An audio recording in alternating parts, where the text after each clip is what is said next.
Good morning, good morning, good morning. I'm really getting used to that intro song. Do, do, do, do, do, do. Anyways, hi, it's Friday. I'm bright and early, wide awake, with my coffee. Happy to be here to talk about me today. Today, the episode is about federal candidacy, my federal candidacy. So, thank you very much for joining me bright and early to talk about me. I am prepared to talk about me. So, it should be a decent episode, and we should get tons of information out. And what I'm really hoping to see from my chat group today, and anybody else that joins today, is ask me candidate questions. Ask me questions that you would want to know about a candidate. I may not be in your riding, but you can still ask me the kind of questions you would ask a candidate, a federal candidate. So if there's local issues that are unique to you, that may not be something I'll be able to address. But if there's federal related issues, regardless of your province, I'm happy to talk about them and see if we can pull out of me the information that voters are looking for, because the entire purpose of today's episode is to pull out of me my qualifications, why I'm running, a little bit of my journey, in order to appeal to my voter base, the good people of Yellowhead.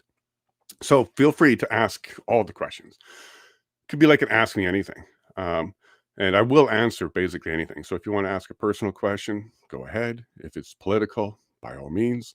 And if we want to talk a little bit about the debate last night, we can do a little bit of that about that. But I am planning to do a review video of that. So I will go through the entire leader debate from last night with Danielle and Notley.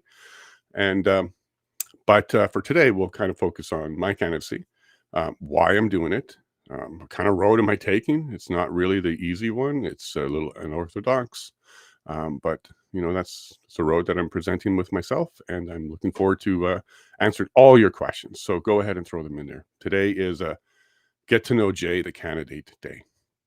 So appreciate anything you throw into the chat, and I'm looking forward to them. And how's the lighting today? And I threw up another piece. So this is my candidacy thing that I throw on my car. It's got a little QR code that takes you to my website. It's to let people know that I'm running and to go ahead and come and chat with me.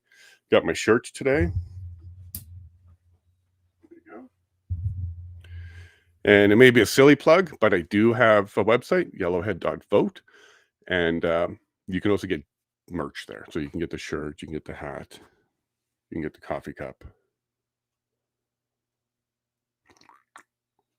I'm going to save the rest of that sip for Clay if he's here today.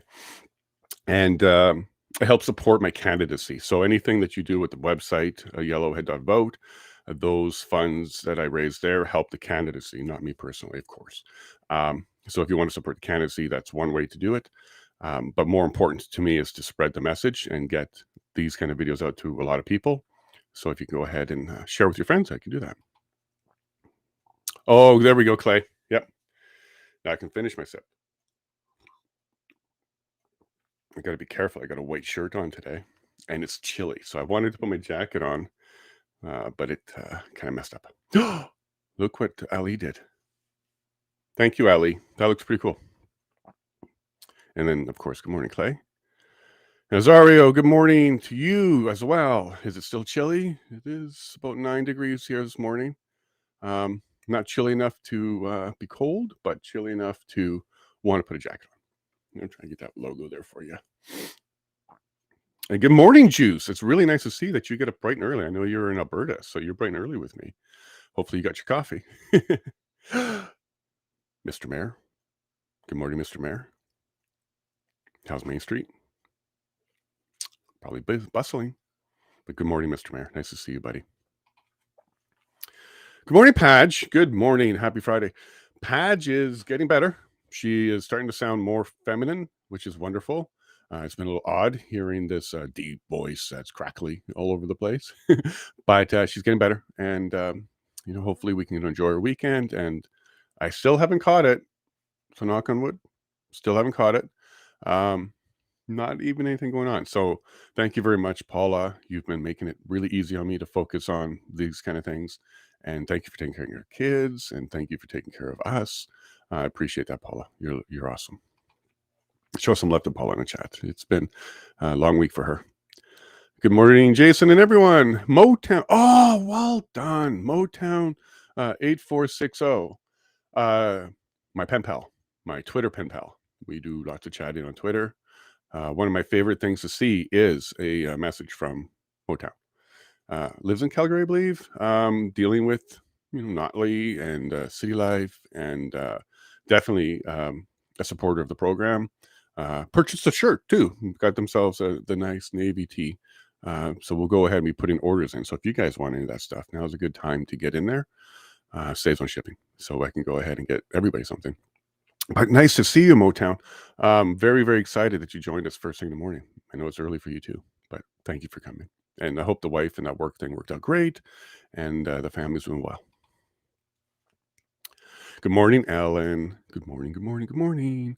Good to see you. I hope you're nice and warm.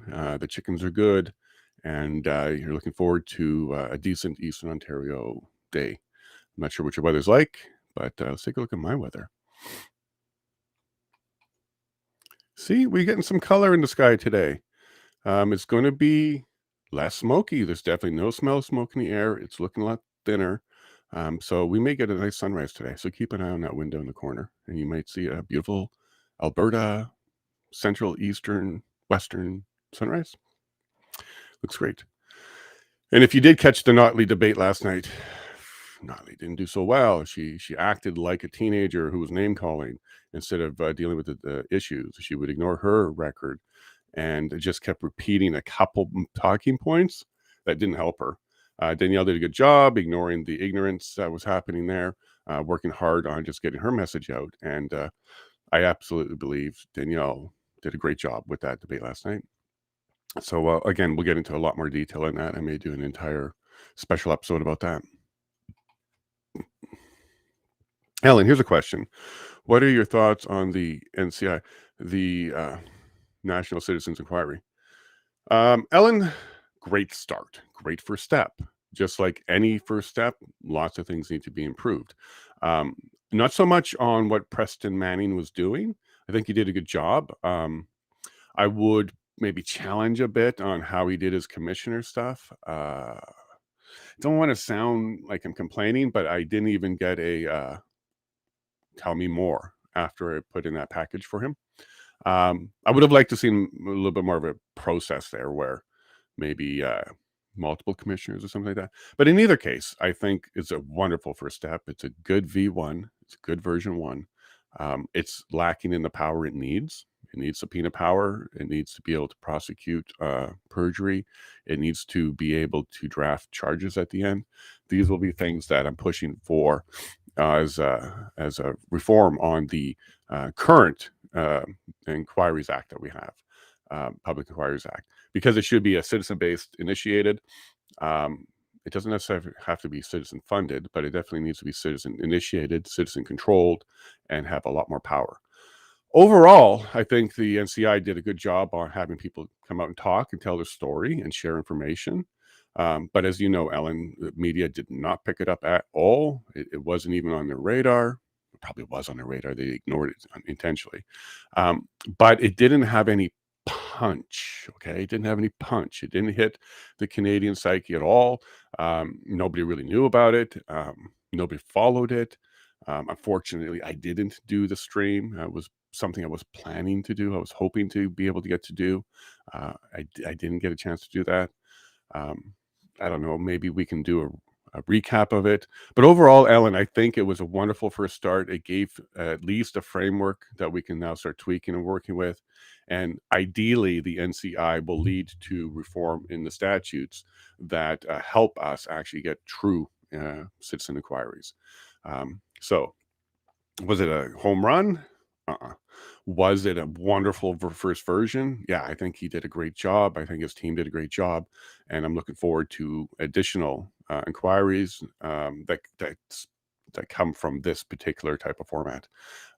So I would absolutely love to work with Preston in any facet and to see if we can make a national citizens inquiry a statute based and with power. So coffee is on for juice, no doubt. No doubt. I'm on my second cup today. That wasn't a plug. They're not a sponsor. They just have a great name. Second cup. 12C here, and supposed to be 25. Yay. 50% of your target. Not bad there, Rosario. Not bad. If you were a lefty, you're not happy. If you are on the right, you are patient, and you will certainly wait for that weather to warm up. I heard something recently in a video by, I think his name is Mark Dice or Mike Dice or Mark Dice, something like that, where he mentioned that there's a study that says they brain scanned people, and they found that you can, with a high certainty, 97%, predict based on a brain scan whether somebody's left or right. I don't know. I didn't look into this study that he's talking about.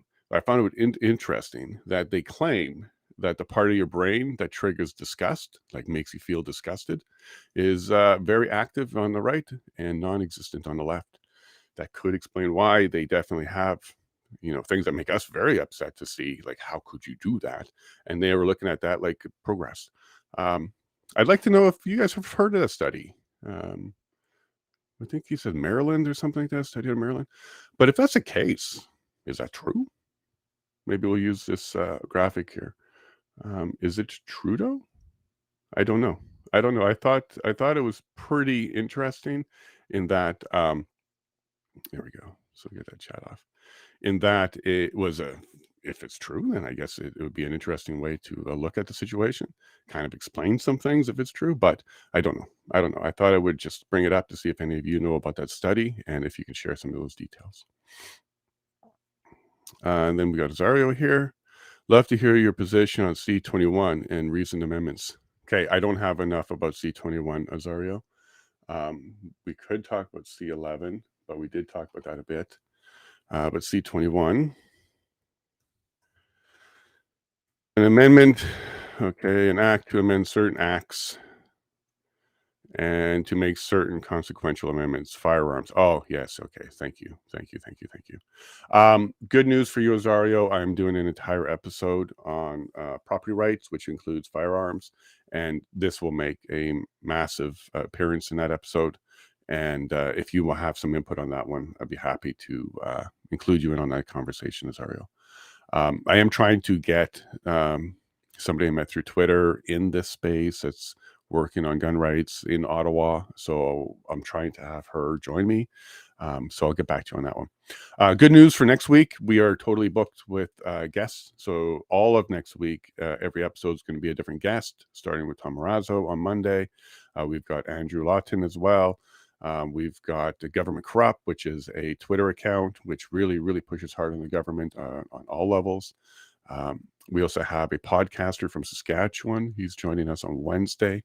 And then we have a brave pastor out of, I want to say Manitoba. I keep forgetting where he is for some reason. I think he's in southern Manitoba.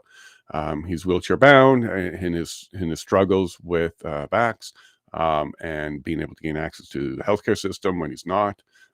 So we're going to have a long story and share that time with him. It's going to be Thursday or Friday for him or Andrew. We're not sure which days for either one of them, but as soon as we know, we will release that information. So next week, set your alarm, get up early. We got some great guests. So next week, going to be me and someone. Hope you enjoy that. We're really testing out this format. And good morning, everyone from Tammy. Nice to see you, Tammy. So awesome that you keep coming back each morning. It's really nice to see you. And then good morning to Denise. I believe you used to come around for the POEC a lot, Denise. Haven't seen you since then. My bad. I haven't been online. But I'm glad that you found us again, and you're welcome to come back every time. Nice to see you, Denise. And good morning to all as well from Denise. All righty. So at this point, there's no more questions about my candidacy, so I can go ahead and jump into what I got prepared for you. Hi. Jason Lavigne, federal candidate for the Yellowhead riding of Alberta. It contains Drayton Valley. It contains Rocky Mountain House. It contains Edson, Etwistle. It contains basically all of the places that were getting alerts for the last 2 weeks of the wildfires. My phone for like 3 days, it's just alert after alert after alert. It's a very large area. It's one of the larger areas in Alberta for the ridings. The more north you get, the larger the ridings are. We're located west of Edmonton, all the way to the BC border, so it includes Jasper.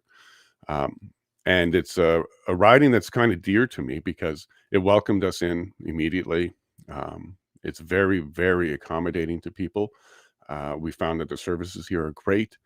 When we were listening to the debate last night and what Notley was complaining about when it came to healthcare and it came to schools, um, those are non-existent issues in this riding, and I believe in a lot of rural areas. Notley was complaining about, I guess, her backyard because she kept referring to Calgary, Calgary schools, Calgary hospitals. So that's all she knows. She knows Calgary, and that's a very Democrat or liberal stronghold. So and then NDP stronghold. So if she's complaining about Calgary, she's really complaining about the leaders that are currently in position there, and that would be her side. So, but when it comes to Drayton Valley and Yellowhead, I've spoken to many people in the schools. The challenge in the schools for most people around here is the curriculum and the ideology that's making its way in, and it's not the access to teachers or classrooms and stuff like that. So if you watched the debate last night and you listen to Notley, you would think that we're uneducated, unhealthy fools. Not the case at all. Not the case at all. She lives in a much different world, and her world that she lives in is likely more tied to the leadership that she lives with. And it isn't conservative. It isn't rural. So happy to say that Yellowhead has nothing like what Notley was saying. Okay. We handled the wildfires very well. And she also tried to align herself with the firefighters and stuff like that too. It's nice to give the firefighters a shout out, but we know what you're doing, Notley. You never came down. You weren't here. You didn't come to any of the conferences. You didn't go to Edmonton to shake hands, but you certainly put it into your intro last night. Thank you for the nod of the hard work that we do, but Notley, that's exactly the kind of people we are out here. So Yellowhead is a wonderful riding full of very hardworking people, lots of farmers, lots of oil field workers. There's a very strong community here around building up innovation. Drayton Valley does have a desire to become an innovation hub for farming, for mining, for drilling. It's really starting to get its both feet into the idea that innovation is a definite industry that Alberta can be strong with. So I'm very proud to be from Yellowhead. Yellowhead's also the riding that Joe Clark came from. So Joe Clark, the only prime minister elected from the West. We have Kim Campbell, who took over from Mulroney from BC. But Joe Clark was the only elected official from the West. Wasn't in it for very long. There was a bit of a scandal. I think if it was today, that scandal wouldn't have taken him out of office. Today, it would have been something that would have been tolerated and addressed. But back in the day, when they were really taking scandals more seriously, yeah, he ran into one and was voted out early. But he still did us proud. We did have a PM for a while from the West. And what I do want to highlight about Joe Clark is more recently he has converted to an independent.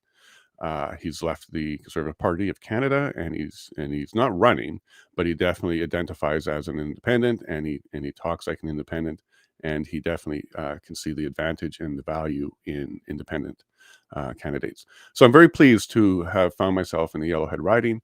It's got a rich history. Preston Manning was also a candidate here in Yellowhead. So it's got a nice, rich history. The last couple terms, though, it's been very quiet, taking the back bench. We've got Gerald Sikora, who's a wonderful man. Okay, look, I'm not here to talk negative or throw mud. There's some issues that I can certainly address with Gerald, but overall, he's a very nice man, and um, he's he's got the seat right now. You do see him from time to time pop up in the house and make a statement, but for the most part, he is focused on. I don't know what's the right way to say this. Focused on ensuring that Yellowhead has an active MP in the community, but he isn't, in my opinion, because I have chatted with him and I have reached out to him via email a few times. He isn't. He isn't the carrier of our woes. He isn't. He isn't sitting face towards us and then taking the messages back up to Ottawa. We get flyers from him. We get these postcards from him all the time. It's clear that he's taking the stuff from Ottawa bringing it to us. So, good guy. He seems to be, working with the Conservative Party in the way that they like it, keeping us informed. But I don't see the road moving the other way. I don't see him taking stuff from us, i.e., farmer issues. We have some nitrogen issues to talk about. We have some uh, low crops. We have some issues on the farmer side that he's not, in my opinion, he's not communicating well with us. He's not listening well with us, and then taking it back up to Ottawa. One example I'll give you on where I believe Gerald let us down as a writing was the nitrogen issue. So there was a deadline that was provided by Agriculture Canada for requests for comments from the community. And when I was reaching out to them and I was trying to get information out of them, I got stalemated because uh, the information I was asking for wasn't prepared. And the information I was asking for was a justification of the 30% reduction. Can you explain to me the mathematics and the science behind that particular number and why it is the push that you're having? And I got basically two answers. First answer was, we didn't have time to prepare that. You should have asked that sooner. We're now out of time to prepare that for you. Okay, so we'll put that aside as we don't have it as the reason. And then the second reason was, or a second answer was, if you're interested in that, go ahead and search global sources and you will find more information about that. So where I'm coming at is I was a little surprised to hear that Agriculture Canada wasn't asked by anybody from any party, from any MP at any point prior to my question to them about this. And Gerald, buddy, this is definitely what your job is. If they are pushing down something from the federal level, there's complaints from the local farmers. You're the one that needs to provide that information. So your office should have been seeking the same information I was seeking, but done it a lot sooner so that they actually had it and could provide it. So I was really disappointed that you didn't do that. And I believe we have John Barrow, who is the shadow minister of agriculture here in Alberta as well. And I sent him the message too, because between the two of them, both Albertans, both on agriculture, should have been concerned about this nitrogen issue, should have had a lot more questions for Agriculture Canada, because that's their job. Their job is to understand better what it is that the federal government is bringing down. They dropped that ball. They completely dropped that ball. Agriculture Canada didn't have a document that explained it because nobody else prior to me asked for it. And then when I found out that the reason why I couldn't get that information was because the timeline wouldn't fit and they couldn't produce it. To me, that was a big, Gerald, John, why didn't you guys go ahead and get that information prepared for us? Could it be that they don't care? Could it be that the farmers weren't loud enough? I'm not sure. But what I can tell you is immediately after the deadline passed, it was like on the end of the month of 1 month, immediately after it passed, and I was on Facebook saying to Gerald, like, hey, where are you on this issue? So when the deadline passed and they were no longer taking requests for comments, then he posted, like for 3 days in a row, his disgust of the nitrogen stuff. Dude, I don't know if that was planned. I don't know if you're responding to me calling you out. I'm not sure what your trigger was to start that messaging that you were now supporting the farmers' fight against the nitrogen issue after the deadline was met. But in either case, that wasn't good optics, dude. You really should have come out stronger sooner. You definitely should have come out stronger after even. Just posting a couple things that says it's not fair to farmers wasn't the fight we're expecting you to give us there, Gerald. We want you to call them out, give us names, be frustrated, show some emotion, meet with farmers. None of that's happening.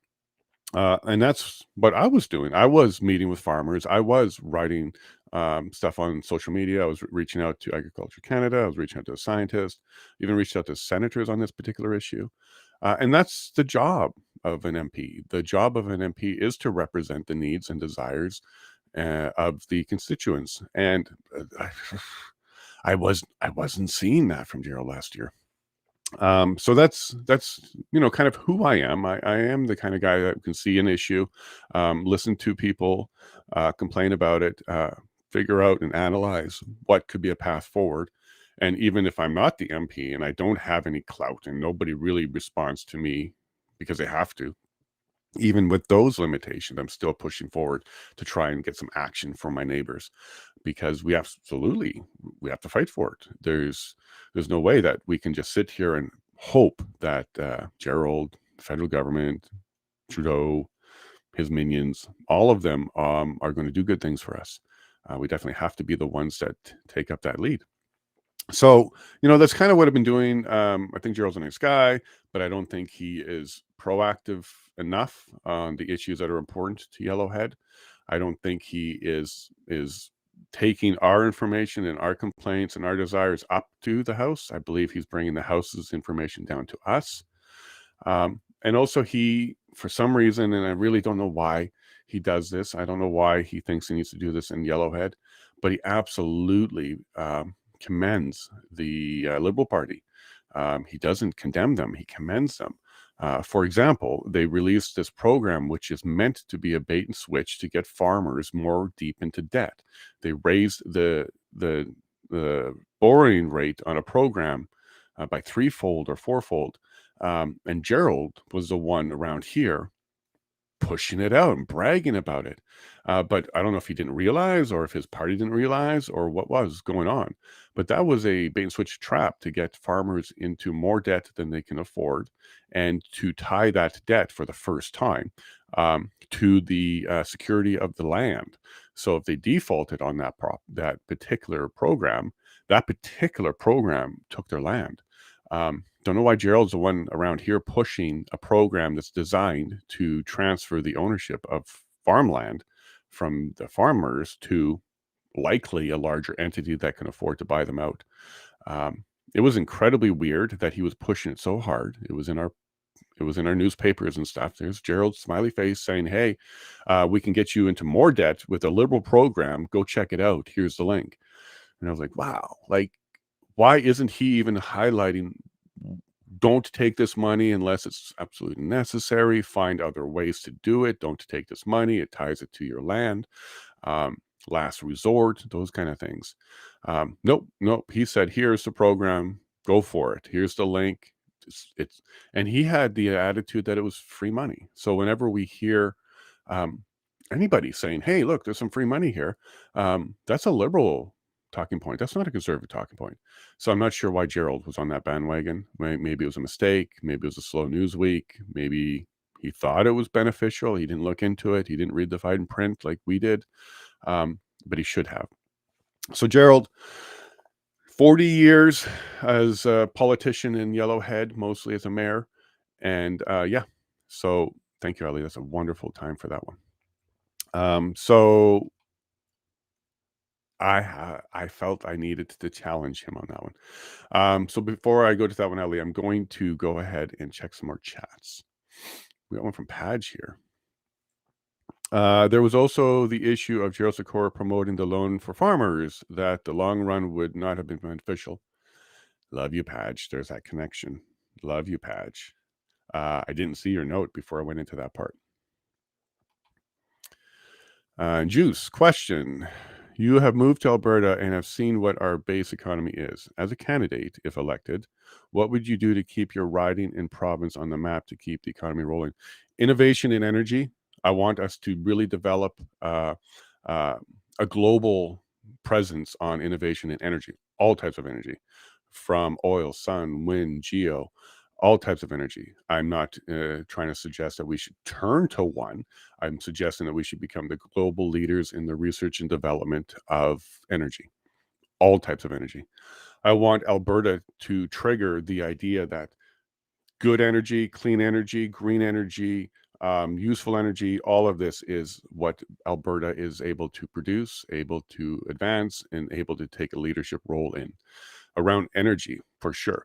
If we're able to pull out more oil, get our fields flowing well, and at the same time find ways to make it economically viable, to be a little bit cleaner as we're doing the processing, as we're doing the extraction, if we're able to continue, and I want to highlight this, continue. Alberta's not starting the innovation of energy. They've been doing it all along, and they've always been very good at it. I'd like to see it ramp up a bit more and become a global platform where we are absolutely establishing institutions or yeah, an institution or a school or some research center or, here in Drayton Valley. I think it would be well positioned. It's got rail lines in. It's close enough to Edmonton. We've got a little airport, so that some of the best and the brightest on energy make their way here and add to our economy in that fashion. More short term, we got to remove some of these restrictions, get our oil into the markets and get our light petroleum gas into the yeah, get our gas into the market. As you know, that we had the opportunity to supply a lot of gas to Europe. They're going through a bit of a crisis. Pipeline got blown up. War involved. It's difficult, but that got shut down. We got Mr. Trudeau decided Canada is not positioned for that or whatever. Very, very bad business decision. So I would like to take that up a bit as well. Um, so I think, Juice, I think the main question is that I'd like to expand on the innovation around energy. I'd like Alberta to become a global leader in it. And I believe that will certainly help in our economy if we continue to expand on energy in Alberta, whether it be solar, wind, geo, oil, gas, all of it.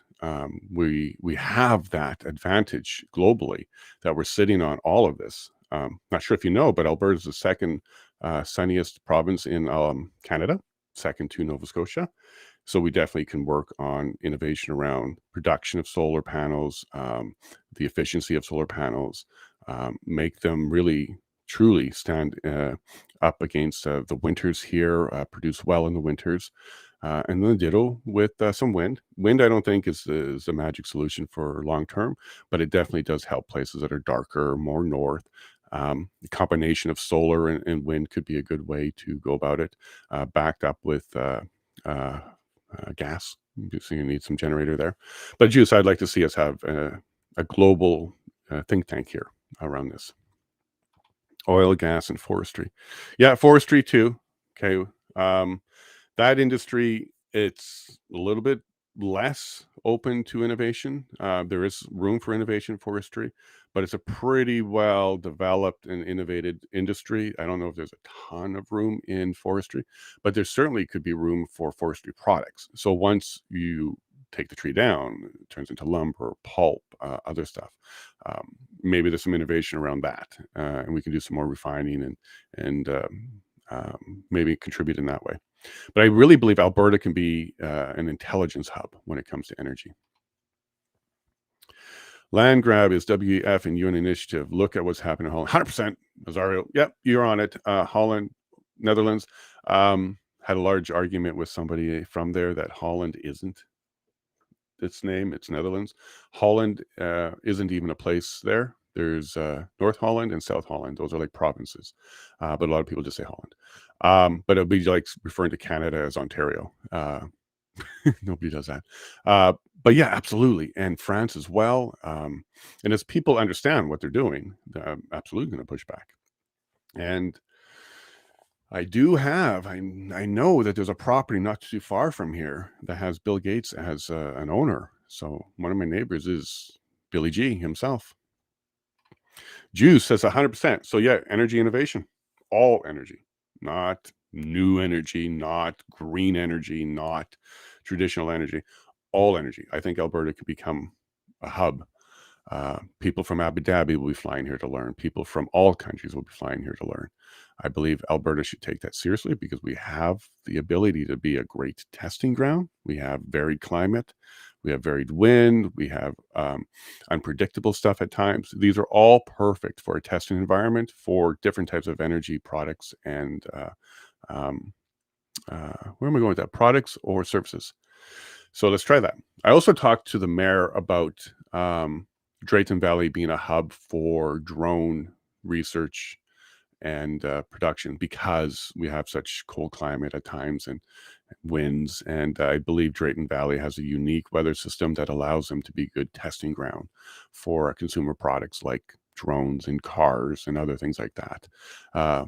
Manitoba does that. Manitoba has a cold weather testing facility where they do a lot of that as well. I believe that Drayton, because of its proximity to the mountains, has another unique weather system that could be in addition to or even superior to the Manitoba cold testing facility. So I'd like to see us become brainiacs a lot more than we are, because we're doing a good job there. But I really think that we can expand on that. And I think it would be a good idea, because forever, Alberta can be the energy provider of the world when it comes to knowledge and even product. Oh, sorry, Patch, I don't think I read that. Azario, yes, it's shocking on what farmers in the Netherlands are going through. Such ignorance on how our global food production is in jeopardy.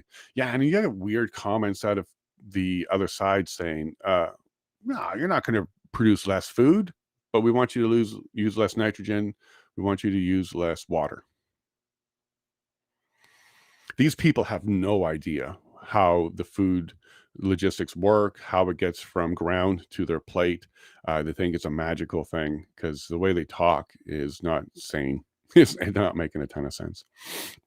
All right, so that's the end for the comments. And I do want to get into People's Party of Canada, the PPC.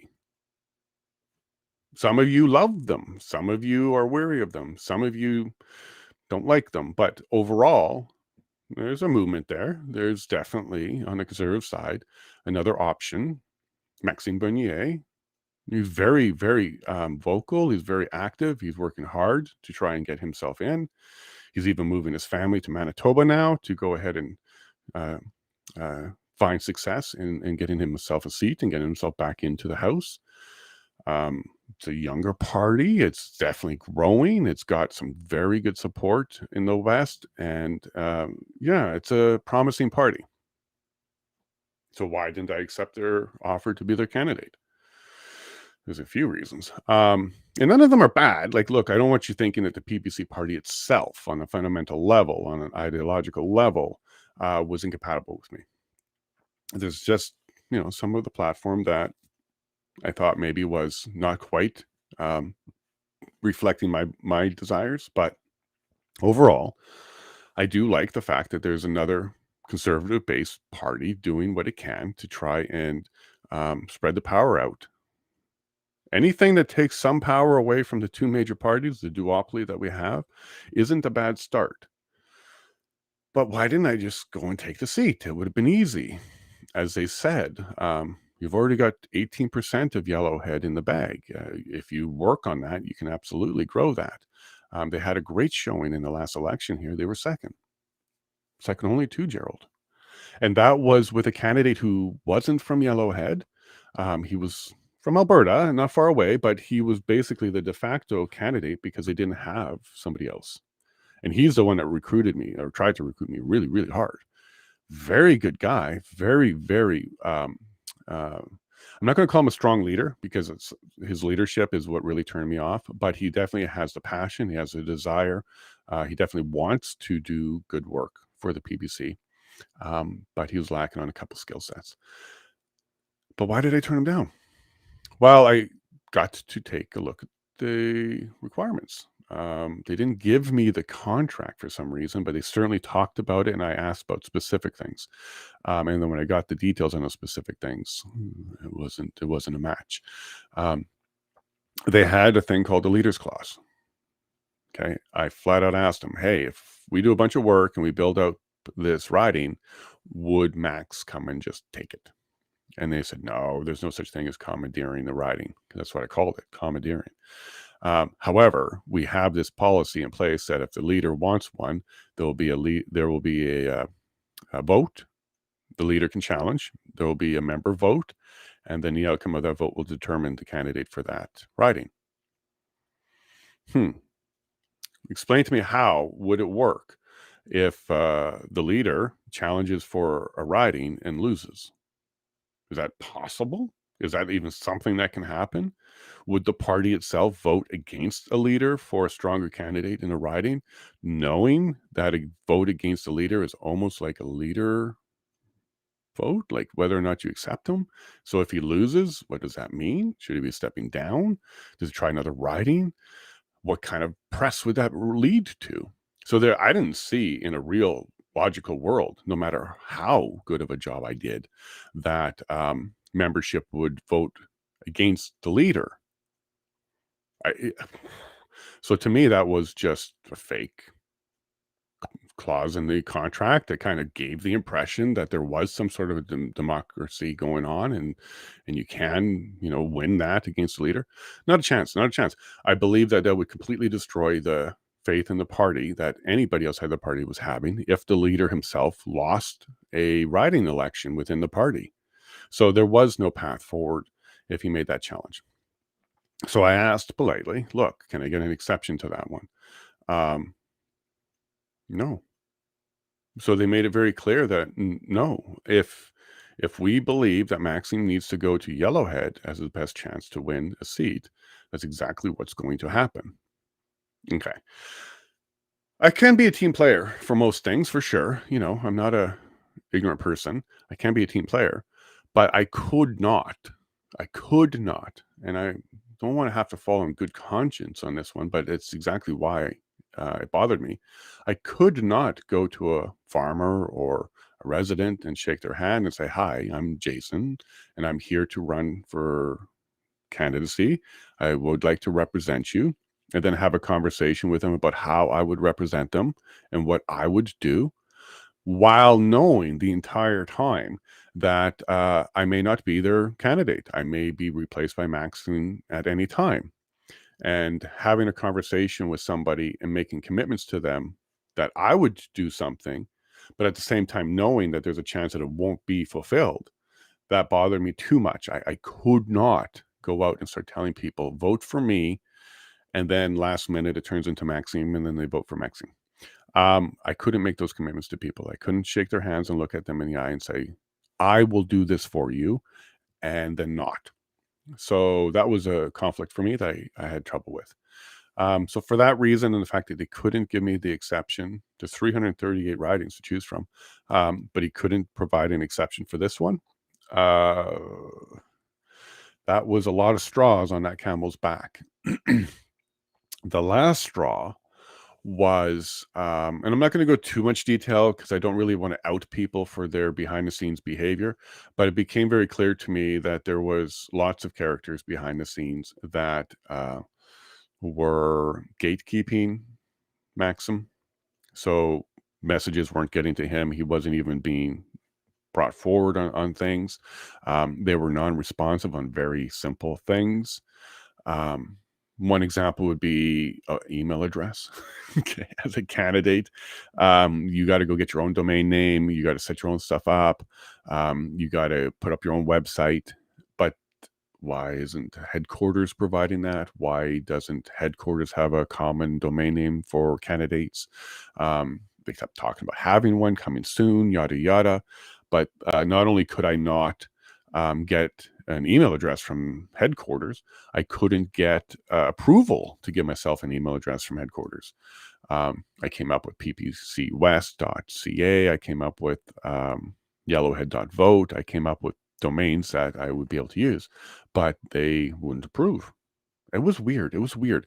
So when it came to technology and it came to that part of running the ship, they were lacking, and it was debilitating. Another problem I ran into, and this could be a problem that all parties have, or maybe just really young parties, they had no legal guidance. They had no raising guidance. They had no way of teaching candidates or assisting candidates how to tackle those particular issues. So if you're a candidate and you wanted to go door to door, you had to make sure that you were legally allowed to do that.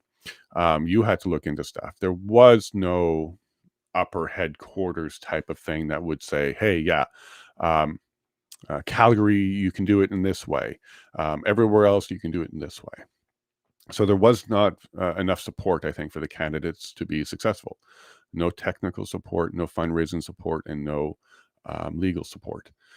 You were on your own. You were on your own completely. So that was a challenge. That was certainly be a challenge. And as a tech guy and a legal guy and someone who has experience in fundraising, I was surprised that we were left on our own that way, because it's very difficult to do it well. And then kind of the last straw was the guy who was trying to recruit me decided that he needed to make it difficult on the rest of the team by making them a scapegoat for his inactions. He outed and he did some things that wasn't very appreciated by any of the members of the team. In fact, the CEO at the time for the riding resigned from it. It wasn't cool. I didn't like that. So I felt that there was a lot of people that had a lot of good reasons for being involved in the party, but when it came to like an organization that would be very supportive to the candidates, I wasn't seeing that. And I was actually receiving resistance when I was trying to bring some of that stuff in, like common technology, common procedures on how to get a website, how to get an email address. Of course, they control it, but the requests can come from candidates, et cetera, like that. And the resistance I received on that was not just surprising, but it was debilitating to me building faith within the party that they were ready. They were ready to get behind a candidate and support them. So that's kind of why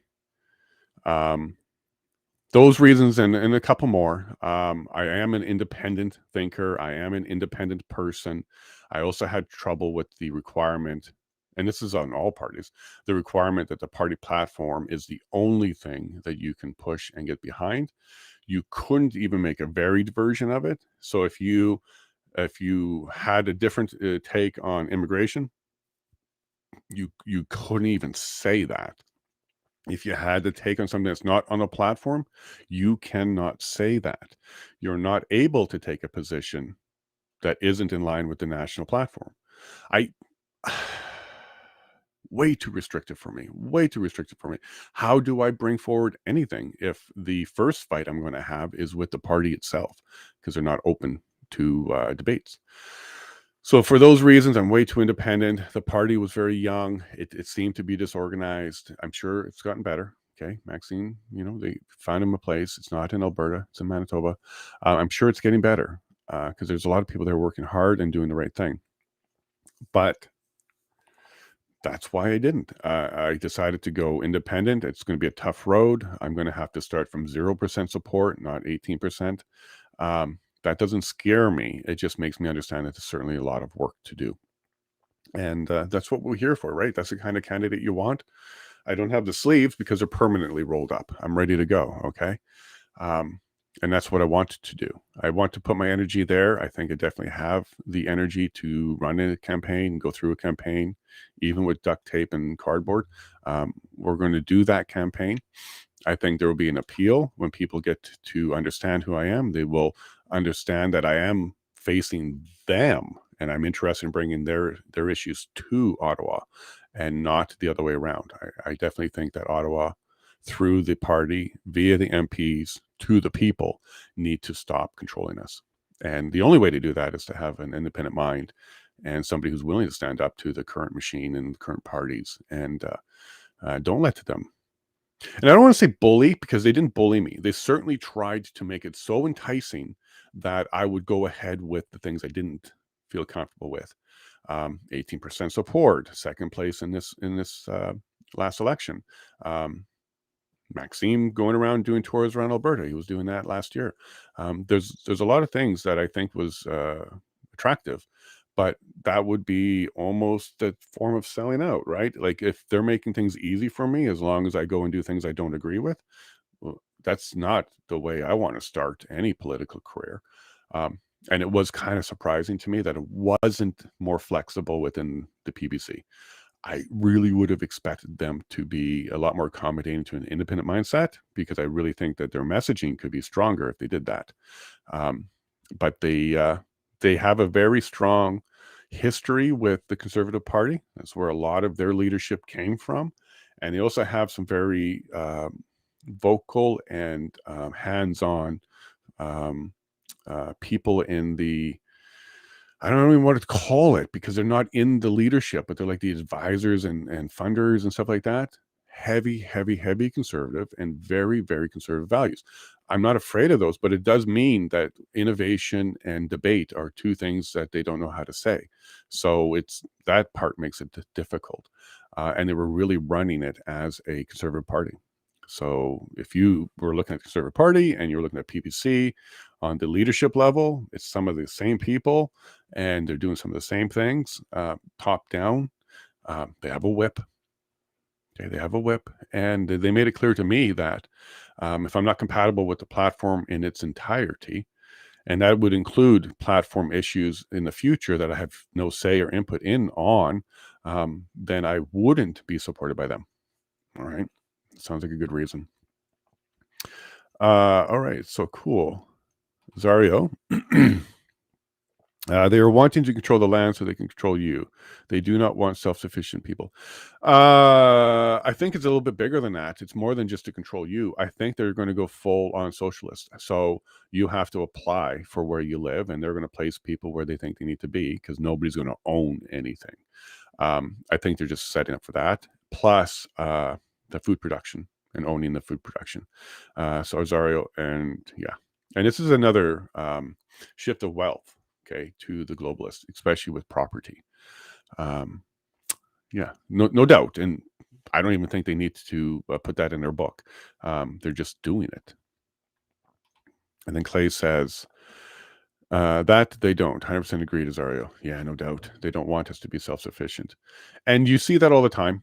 And that's why I'm pushing hard for this candidacy, because I want to protect homeschooling. I want to protect homesteading. I want to protect the things that people can do today in order to make themselves more self-sufficient and less reliant on the government. So yeah, there's something going on there. Prairie, prairie, prairie. Good morning. There's my flower. Prairie, I got some news for you. You may not like it, but I'm always going to be honest, 100%. We watched the dimming. I'm not persuaded by that video. In fact, that video, I think, for me, put me firmer on the this isn't real bandwagon, and I will absolutely get into that, Prairie. I do intend to do a whole breakdown on that for you because I think you absolutely deserve, and anybody else that watched that video deserves a full explanation on why I'm not endorsing that video. I'm not debunking it. Okay. My job isn't, and I don't have a desire, and it would take a lot of research to go and start debunking it. But I definitely have some comments that I can make on it. Some things that got overlooked, some things that are out there, like way out there, and then some things that are, well, I think they just simply misunderstand that. But I'll certainly get into that, Prairie. Thank you very much for the recommendation to watch the video. It was partially entertaining, but it was very difficult to get all the way through because I'm a little bit more educated and I'm a little bit more experienced than their target audience. And because of that, I wasn't able to feel inspired by taking on a cause by this video. 2000 Mules, complete opposite. Okay, 2000 Mules, because of my experience, my background on technology, cell phone, all that kind of stuff, that is a video that I absolutely think needs to be out there. There needs to be another episode. They need to go deeper into the tech. I think they just scratched the surface on that one. So don't get the idea that I'm not for alternate anything. I am. But this particular issue, Prairie, I know too much to be able to kind of get into that one and support it stronger. Now, at the same time, I really like what they're doing, but I want you to understand something, Prairie. The people behind that issue, contrails, are the exact same people that were behind acid rain. Okay, they do their science. They look at the clouds. They say these things, and then they project things, and then it doesn't materialize. So when the acid rain stuff kind of fizzled, that same group pivoted into contrail. Okay, so we'll get into that. I'm happy to share my opinion on that. It's not that maybe they're wrong. I just want to highlight some of the things that I think that were certainly overlooked and other explanations that they haven't covered. And then Maureen Prairie from Clay. So Prairie, I hope you stick around. I hope you don't see that as some sort of indicator where we're not like minds. I think on the like mind level, we're like minds that we want truth and justice, and we definitely want to be not persuaded by media. we take an extra step. So I believe you are that kind of like mine. So I think we're still, we're still like this. Okay. But I certainly will give you a lot more breakdown on that one. And okay, cool, Prairie. Keep an open mind, because I definitely can share some information on that one. And I will. I think I can make a special episode out of that one. And I want to make a special episode out of the debate as well. So I probably will do the debate from last night first, and then we'll get into the debate. So I've had other people reach out to me since I talked about it, said they watched it, and they're waiting for my opinion on that one as well. All right. Conservative Party of Canada. So PPC to CPC. By the way, these letters are a little bit close to CCP. Like, pick some different letters, get some I's, get some T's in there. But anyways, so Conservative Party, they were the first one I reached out to when I started thinking about getting more involved. I really felt very early that I can contribute. I do have a unique background. Tech, law, even the pilot stuff allows me to plan ahead, have checklists, respond to things in meticulous ways, be very, very educated on all parts of it. For example, when you become a pilot, you have to become a meteorologist, you have to become a mechanic, and you have to become a navigator. You have to become very abreast on the laws, like AIMS, is part of the laws. The CARS, these are things, Canadian Aeronomic. I don't always remember them, and that's part of my speech thing. But CARS is the laws for pilots. You got to work with NAV Canada. Like, you have to have a lot of well-developed skills before they let you fly alone. So I think that experience also helped. I'm also a project management professional, so I'm PMP certified. This is Professional Management Institute of the World. It's a certification that says you understand what stakeholders are, you understand what workflows are, you understand what logistics is, you understand how to take large projects, break them down, and make them tangible. So my tech, my law, even my pilot, even my professional project management, you smush this all together, and what you end up with is somebody who knows how to read the law, somebody that knows how to understand technology, innovation. I certainly wouldn't be confused by the Phoenix problem, the Phoenix system, the payroll system that's in Ottawa, that's been a big cluster, fill in the blank, billions instead of millions. Gerald Sikora is the one of the Conservative Party members who's kind of leading the charge into looking into the Phoenix project. And when I spoke to him about it, trying to talk techie with him, what are the reasons why they're saying they're not ready? Are there any particular tech things that you're unsure of? He became a pilot way over my head. Like, he had no idea. And I think that that's certainly one of the unique things that I can bring to the table. It's very different. It's not often that you get a nerd plus law plus a desire in politics together. So I approached the Conservative Party of Canada and said, hey, I'm not trying to take your seat. I would like to help. I want to know how I can get involved with you. And this was my first contact with Gerald. I would like to help. I want to be part of your team. I want to get out there and assist in any way I can. Here are my background. Here's my CV. Here's my history. And he was quite nice about it. He was impressed, and he said, wow, that's, a lot of good skills and stuff like that. Certainly, these are the kind of skills you can use around here. But he made it uncomfortable when he was trying to explain to me how they don't really have an onboarding procedure for people of my experience. If I was younger and if I was in political science and I was going through that, then yeah, like, there's basically an entire workflow that brings people from school into the parties. But he didn't understand, how do I bring in like a veteran, like a seasoned, experienced person?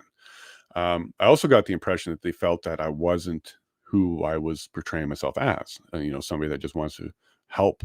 I think they were a little bit concerned that I might have been, a covert agent from somewhere else or something like that, because he was a little standoffish when it came to making any commitment to continue to have a conversation with me. and again, I spoke to him. This was not email. I was speaking to him on this one and offering my assistance to the party in any way, shape, or form that they could use me. Now, I was hoping that once I got into the party and I proved myself and I was a good, valuable asset to them, and I had, the stuff they're looking for, that it could lead to an MP position. Like, that was my motivation for contacting them: become part of the party, become valuable, and earn my way into the recognition required in order to be selected or offered a seat at the table. But his response was, I don't know how to do that. I don't know how to bring someone of your skill set in. Let me get back to you. So at the end of the phone call, it was kind of like, okay, his takeaway, his call to action, his action item was going to be to find out, how do we get this guy who has a desire to put his time in, volunteer too, in order to assist us to ensure that the Liberal Party does not take power again. No, no call back, no follow up. I reached out to him a couple more times via email, see how he's doing. He ended up following my Facebook. He followed my website. He joined my mailing list. He did some of those things after the phone call. So he wants to stay abreast on what I'm doing, but we didn't reconnect again. So I was disappointed about that one. Like, there's no way to bring in someone that appears to have some ability to assist. There's no way. Like, put me in the kitchen, wash some dishes for a bit until you hear me talk. Like, there's no way to get in. So that was discouraging. And then that's when I reached out to the PPC party, and I went and joined them. And like, immediately after I joined them, I got contacted. I got contacted by the person running the what do they call it? The association. So the association, the writing association, and great man, a wonderful person. His name's Jim, and he was on the show last year. He came as a guest during a couple of our episodes. Great person, like a wonderful person. One of his first questions was, would you like to get more involved with the association? And then I sent him my resume. I said, well, take a look at this, or my CV. And I sent it to him. I said, take a look at this. Is there anything in here that you can find valuable and that would assist you? Basically the same thing I did with the Conservative Party. He came back with like an hour with profanities in the positive, because he was incredibly excited about learning more about who I am. So I was very flattered and very happy to have caught some attention of somebody who's in a position to understand what a politician should be, what a good candidate might be, and he was feeling that there's some potential here. So I got invited to a meet and greet with everybody for the riding. Again, I just want to highlight one more time how awesome the people in the PPC party are on the riding level. And it was a very eclectic group of people that you don't normally expect for a strong conservative movement. We had mixed race, we had homosexual. There was definitely a lot of acceptance there. There was a lot of desire to work with the people of any type. And I thought that was cool. People's Party was really turning out to be a people's party. And that's also why it bothered me that the people in the media would say really harsh things about the PPC, basically calling them white supremacists and stuff like that. However, the people in the party, no, that doesn't fit the bill at all. It is the People's Party. So I do applaud them on that side of things. After meeting everybody, they were excited too. And then shortly after that, I got offered the position to be the candidate in waiting, I think is what they titled it. I offered to have some sort of debate if there was any other candidates that they were thinking about. I would certainly want a procedure where they selected the best candidate, even if it wasn't me. Unfortunately, they didn't have any other options. So by de facto, it was being presented to me. Then I went through all of that other stuff about checking out what are the requirements and what are the conditions on Maxime's desire to hold a riding and stuff like that. And then I made the decision. It was a very tough decision to go independent. So Conservative Party was the first one I went to talk to them. And it wasn't to be a candidate for the next election. It was to assist them at this point to go and see how I can help them in any way so that we can make sure that we have strong conservative government at the end of the 45th election. However, they didn't onboard me. And then PPC wanted to onboard me, but it wasn't a good fit. So here I am. Now, I haven't given up on either party, PPC or Conservative Party. I kind of have some standing offers with them that says, hey, if we can kind of align on this, I'd be happy to jump on board with you and work on stuff. And what is this? Well, modern party. I believe that we need to have modern candidates and we need to have a change in the party itself. And what I offered, and neither has returned any messages on this particular offer, was I'll be your candidate, but I'm exempt from the whip. And I absolutely can bring forward my constituents' issues and debate them on a party level to have them added to the party platform. And then I called it an independent candidate. So within the party, it's still an independent candidate.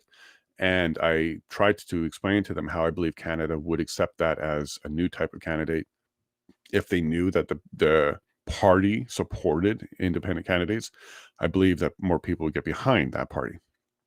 Both, by the way, I sent a same message to both parties because I believe the same thing for the Conservative Party. If they changed their MPs and got rid of the whip, but they changed your MP to be independent, and internal debate within the party is how they come up with a platform, that would be exactly what Canadians expect, and that would definitely provide a lot more faith and confidence in the party. This is not reform they're looking for. This is not reform that they would accept. And that's kind of where it stands now. Am I going to give up on becoming the Conservative candidate? Nope.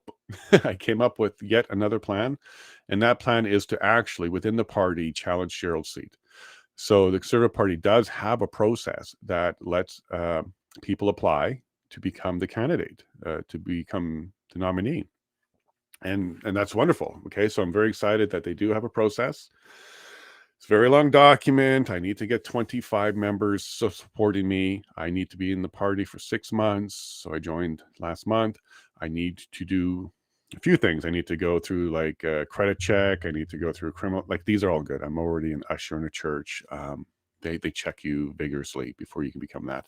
So I'm happy to go through all of those background checks.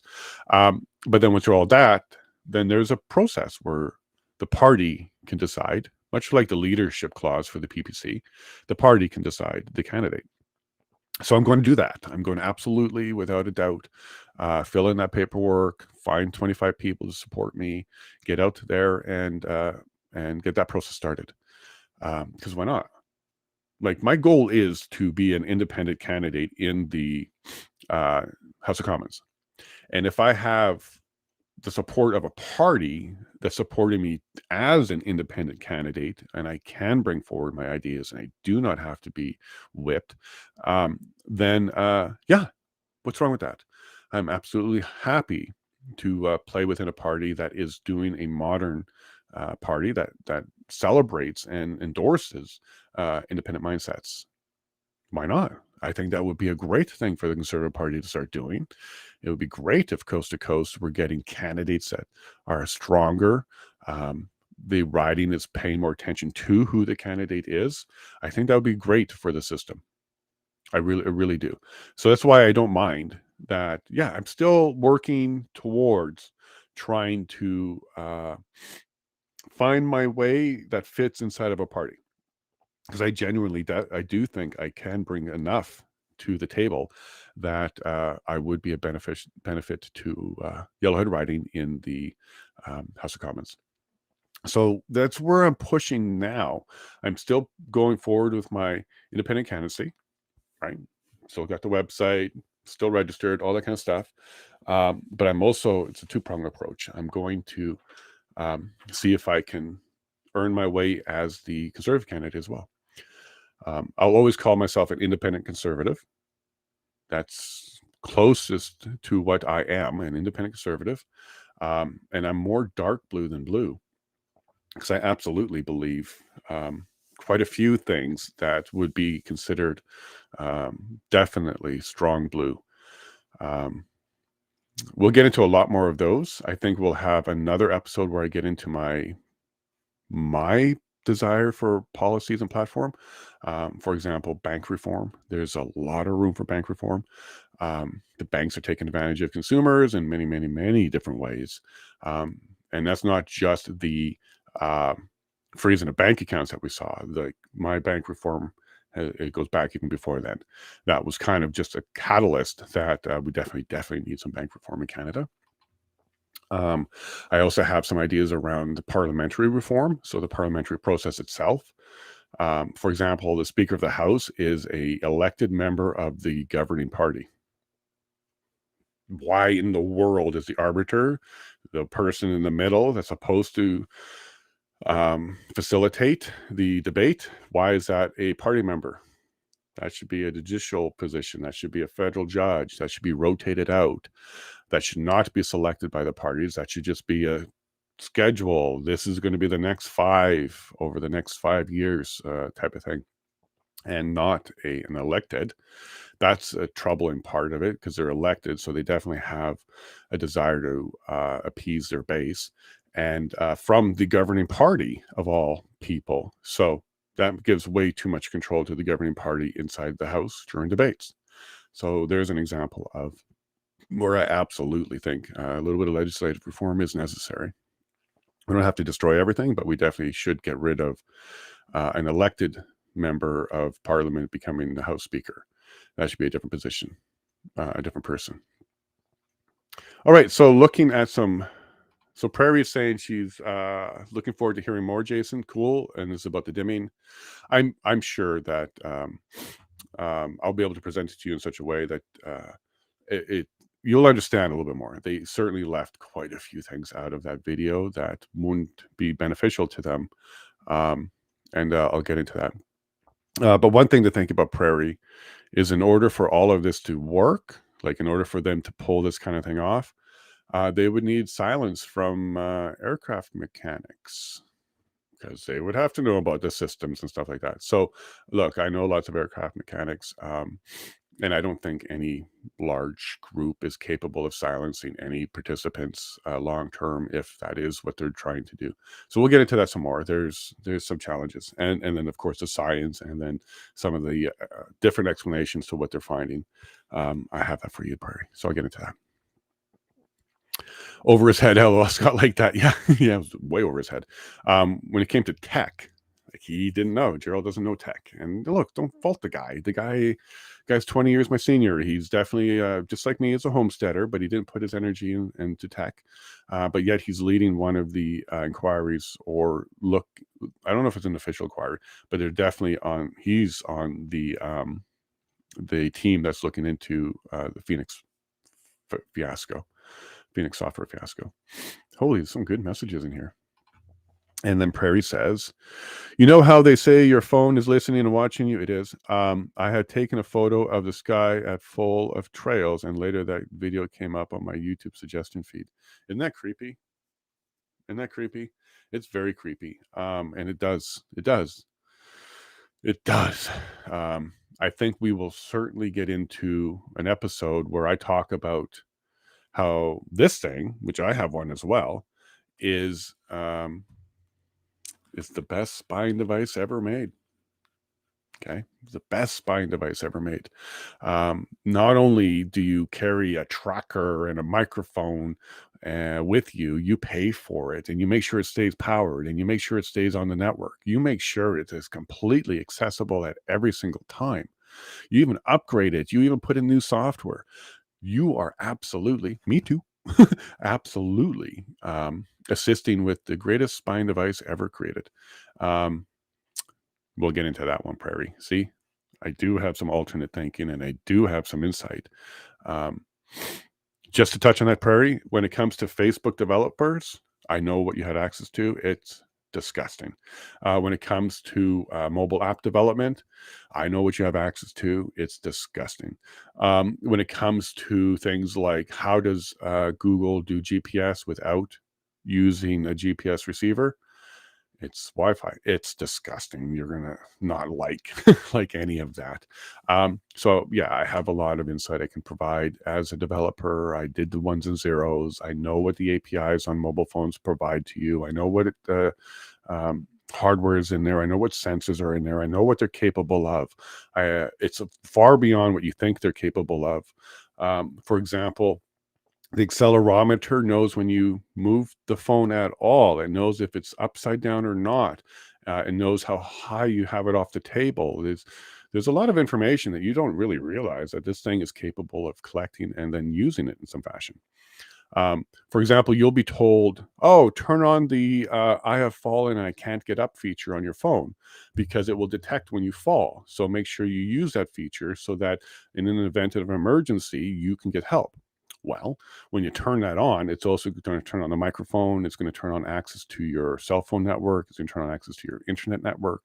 There's going to be a lot of things that it can do above and beyond the stated purpose. One more example there, Prairie, before I move back to candidacy, is when I was in Ontario, I just went to the gas station to get a propane tank to fuel the barbecue so we can eat. That's all I did. And it was down 2 kilometers down my road, corner store. So I didn't move far and I didn't do it for long. But they busted me. I got a text message saying, go home. You're not supposed to be out. You're only supposed to be out for essentials, which I was. But there's no way of telling the phone, I'm going for essentials. So yeah, I got busted by my government for not being where they wanted me to be. And that's because of my phone. Yeah, it ratted me out. You know, the witness is a phone now, right? I have a whole book about bearing witness. The witness right here is my hand, and I carry it around with me, and I make sure it has power, and I make sure it has access to the network. It's a very interesting device when you really think about it. PPC running in Port. Yeah, and I believe isn't that where Maxime is running? So Maxime's running in Portage Ligzar. I believe that's where he's running. Prairie, please correct me on that one. Prairie, always. Cool. Thank you for being active, Patch. John is back. John, I do have my plaid. Okay. I brought my plaid today, John, but it was messing up the shirt. Okay. So maybe I'll put it right there so you can see it. There you go, John. That's for you, bud. Good morning, Jace. Best picture and sound so far. I'm working on it, John, every single day. I know you made the comment, and I kind of missed it on the last episode that you're saying my picture is very pixelated. That's due to likely smoke because I'm on Starlink, and I'm also on Starlink V1, Generation 1. Great news. Oh, I wanted to tell everybody this. Go order a Starlink if you're remote. They're $800, but they're on sale for $200 right now. If you are a Canadian rural home, you can get it for 75% off. Oh my gosh. So we went ahead and ordered that because we actually can make money. Ordering the Gen 2 for $200 allows us to sell the Gen 1 for $400. And you're probably wondering, well, why didn't somebody just order the $200 one? And why would they pay $400 for the Gen 1? Because it's limited only to rural people in Canada. So anybody inside of a city, even Drayton, if they still desire a Starlink, it's going to be $800. So $400 is a steal. So after all of this, we will be able to kind of break even and maybe make a couple bucks by upgrading to Gen 2. Good news, John. I'm going to put that on this trailer. So there is like nothing between you and me other than some satellites on getting the signal to you. And hopefully that will forever satisfy the uploading quality on my side. So we've worked out audio, we've worked out lighting. Now we're working up the stream.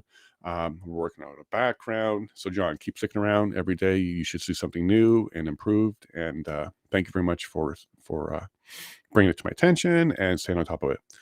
And also another thing that we're doing to try and help you guys out is after the live stream is done, Ali puts together a replay video. So you'll see there's a couple replays from the first 2 shows up on my channel already. The purpose of those is they're better quality, even though not wonderful, but there's still a better quality to the live stream. When it's live streaming, YouTube takes some liberty to do some compressions and other things when it's live streaming. That does lower the quality. So we repost a better version And once we get that system going, that repost will be same day. So you can have a morning live show, and then by dinner time, you'll have the replay available. So, and that should have better audio and better video. And it will also remove any hiccups that we have. So if we lose internet and there's like a 2-minute window where you're seeing, Ali put up like a please wait type of thing, that would be taken out of the replay video, but everything else will be there. And we won't edit it. I'm not going to take out something I feel is silly or something like that. We will take out any technical problems just to make it a cleaner video for you. So keep an eye out for that there, John. You'll have access to that soon. Well, you have access to the first two. So the replays, though, once we catch up, should be coming out same day. Yes, John, Starlight gods are smiling down today for sure. Yeah. And again, we're doing our best. My wife and family are staying off the internet during these shows, that kind of thing. But yeah, the Gen 2 is coming. It is higher speed up. It does have better connectivity with the satellites. So that should improve things a bit. And Azario and there's a couple people in my chat that bought a Gen 2 recently too. So let me know. I think the quality is better than Gen 1, and looking forward to that. What's this about a PC candidacy? Are you talking about progressive conservative? PC candidacy? Talking about trying to get into the Conservative Party? John, let me know what you mean there. Exactly, Perry. So Perry's getting happy. Definitely want to get your input there, Perry, and I'm looking forward to doing that episode. And by the way, my book's staying up better because we put more tape on it. Magic of tape.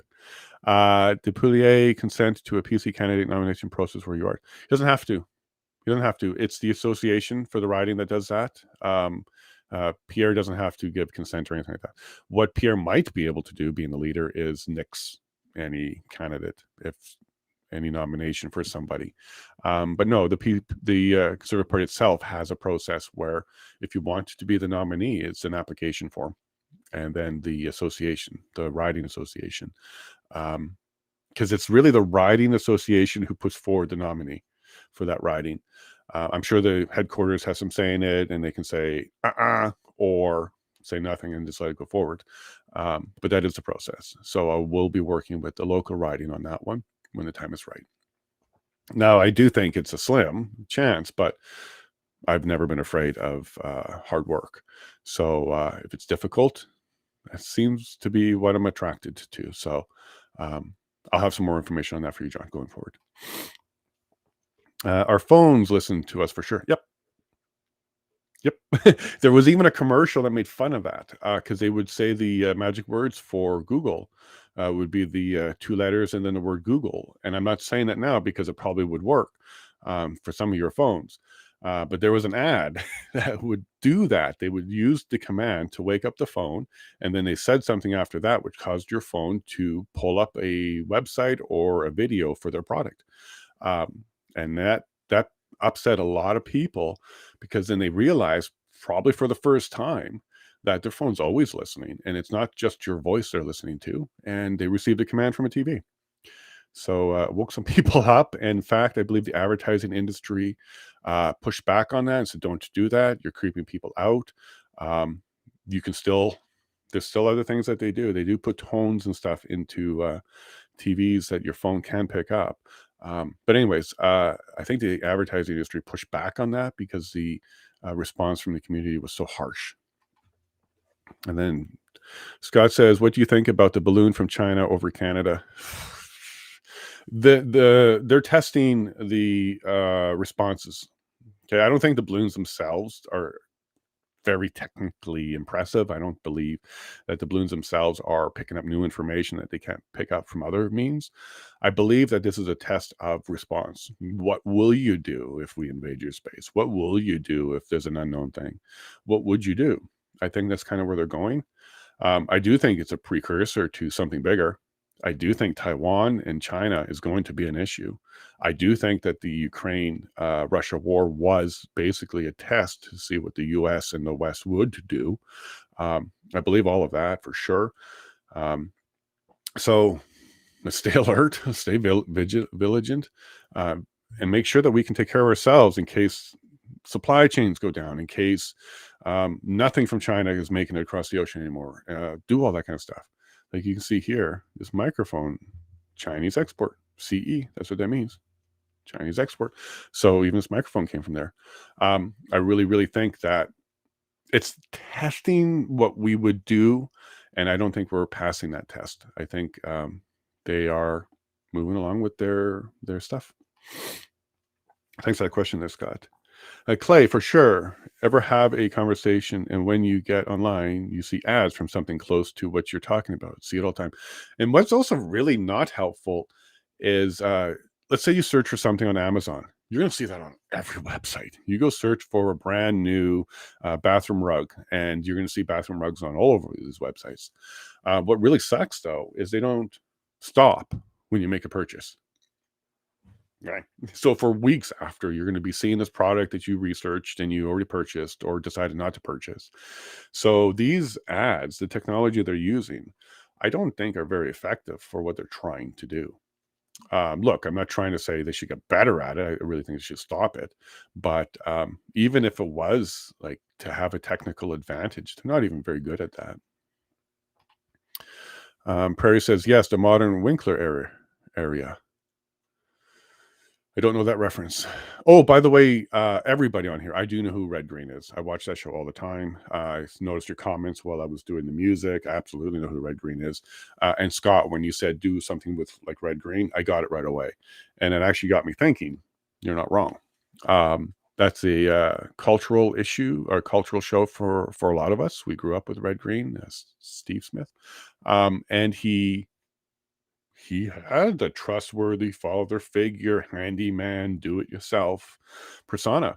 And I'm naturally that. So yeah, I got the reference right away, Scott. And not going to rip off Red Green, but we're going to put stuff up there that makes you understand that I am a homesteader, and we are not a professional politician, and we're definitely working hard for the people. So you'll see stuff as the days go on. Yeah, okay, CPC, Conservative Party Canada. Thanks for the info about the Riding Association business. Yeah. And that's how they do that. The riding puts forward the candidate. So, yeah, I'm going to work on that. I'm attracted to difficult. LOL, you are calling me difficult. Padge. Well, you're not easy, right? The courting, like, no, you're a very worth any effort type of person, my love. But no, I'm not calling you difficult. But I'm certainly attracted to, well, the fact that you were way out of my league there, Paula. Let's just start there. You're way out of my league. So yeah, I guess I am attracted to difficult. I shouldn't have been able to attract you back, according to my vision of my world. But very pleased I got past that part. So yeah, love you, love. And everything isn't perfect, but we certainly can work on things and together. So I'm very, very pleased that you continue that journey with me, Patch. Prairie's having a great time. Right on. Run, row, LOL. You guys are having a good time. That's good. That's good. I do want to wake you up with some coffee and some smiles, and get you going. Oh, I also got an amazing message just yesterday. I'll leave that person anonymous, but if they want to come forward, that's cool. Who let me know that they were well past black pill. Okay, well past black pill, but have now come back down to black pill by checking out this stream, by having to listen to what I have to say, kind of opening their mind and thinking about some things in a different perspective. And that makes me so happy, because that means, because we don't want people lost, and we don't want people out of the system or throwing in their I quit cards. So I'm very excited to hear that for some, these messages are worth listening to. They're opening up some mind and providing another perspective. So I'm very pleased that has happened. And then Azario. Smith and Smith, TV series from the early 80s, had Steve Smith and Morgan Smith, produced in Hamilton on CHCH. I remember CHCH all over the GTA. That's cool. No, I haven't seen that one. I haven't seen Smith and Smith, I don't think, but I definitely saw the Red Green show. It was a very cool show. Handyman, duct tape, everything. But yeah, thanks for bringing up some of the Canadian references, and I will take some inspiration from him. I haven't received any recommendations from any of you on what I should put back here. Awards, diplomas, just knickknacks. I'm working on a special Canadian flag. I'm going to save that one for later. But certainly, feel free to throw me suggestions. And then Scott's enjoying Paula too. Yeah, she's awesome. You know her well. All right, so now on to the next segment. We're moving along great. So thank you, Ali, for that. Future plans and goals, and then impact on the electorate and public trust. I do think that even the parties have an issue with public trust right now. Like, where were the Conservatives when we were complaining about mandates and masks and vax and all the things that they absolutely should be standing up for us on? Where were they for the convoy?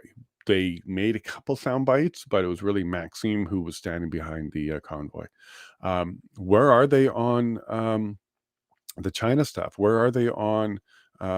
Like, they do have the sound bites, okay? Like, I'm not saying they don't say something, but that's the easy part. To just say something, that's the easy part. What's the rest of what they're doing? And I even believe that that is deteriorating the trust in the party. Like, when I speak to people around here, they're strong Conservatives everywhere, but they're not happy with the Conservatives. They're not happy with this Conservative government. They're not happy with what they haven't done and where they did drop the ball. Nitrogen for farmers. So, look, we are strong Conservatives, and I definitely do not want a Liberal Party to win. And I strongly believe that the next election, the Liberal Party is going to have to regroup and rebuild. It should be rough. It should be rough based on their history.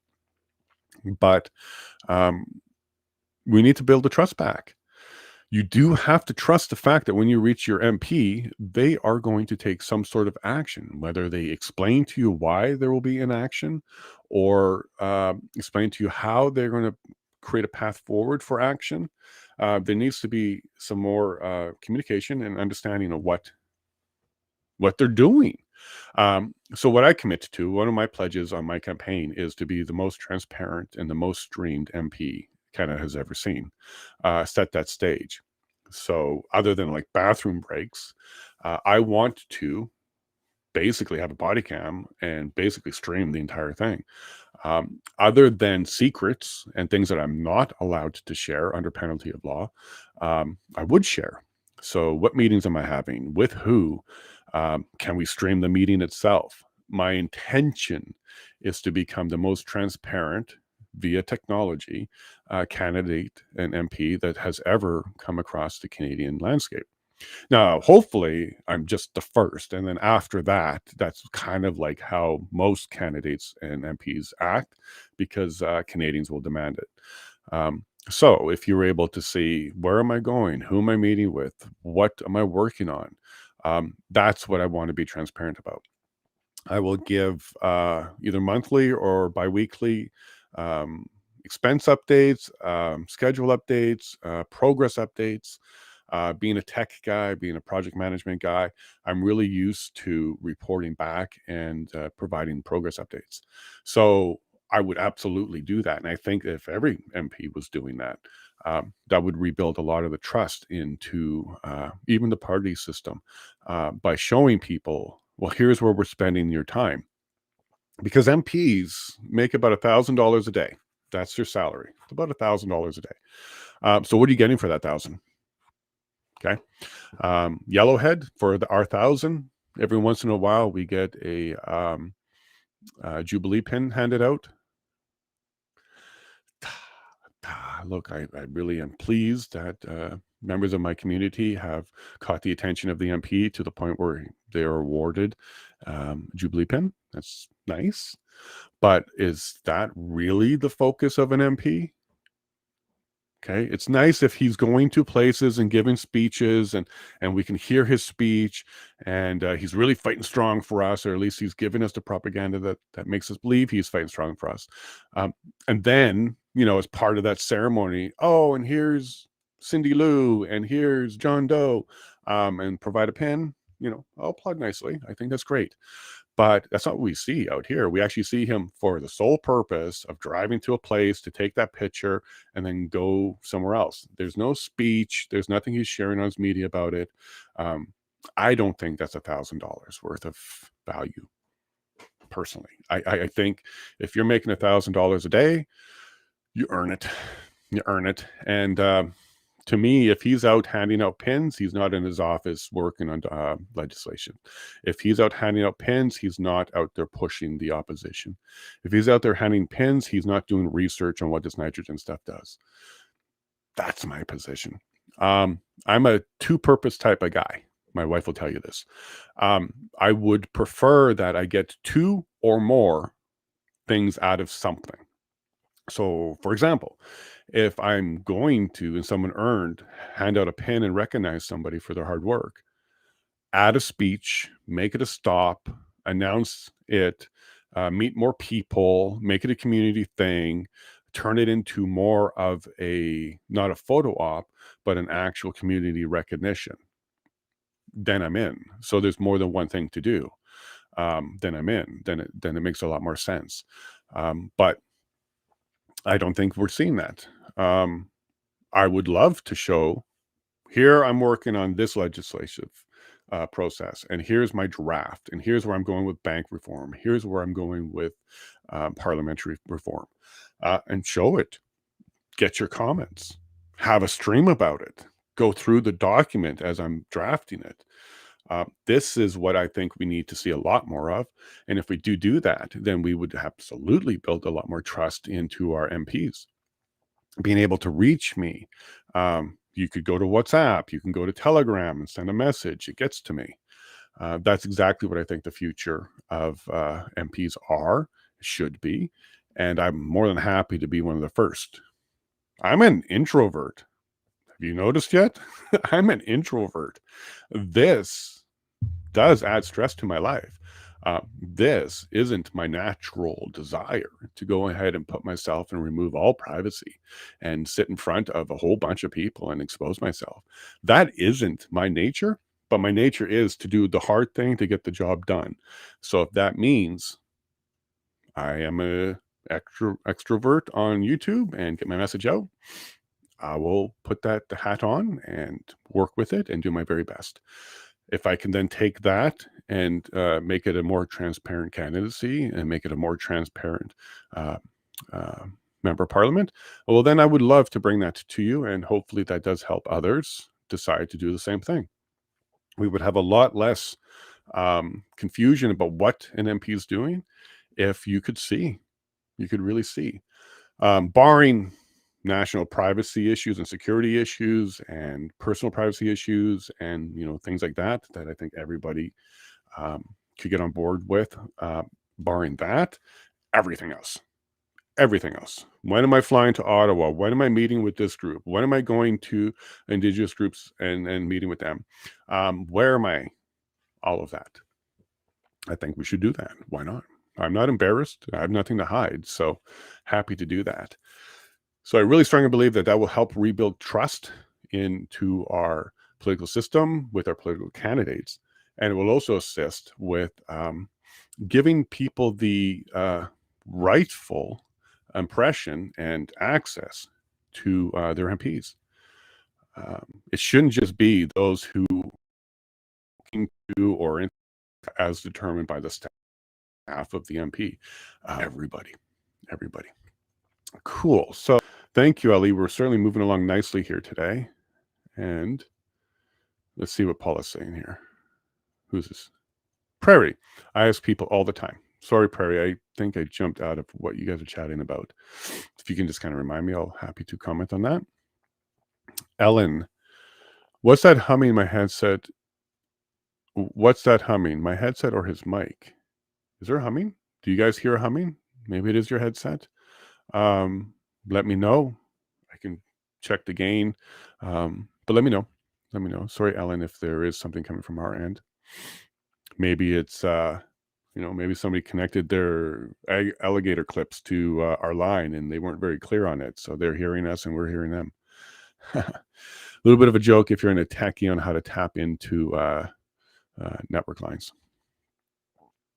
Where am I PC party during all of the mandates? No answers either. Yeah. This is where I think the door opened for independent candidates like me, because the Conservative Party did let us all down. They let us all down. They did. They should have been standing up a lot stronger. They say now that they understood the science, but I really, really was disappointed, especially during the convoy. The Conservative Party allowed the convoy to become what the government wanted it to be.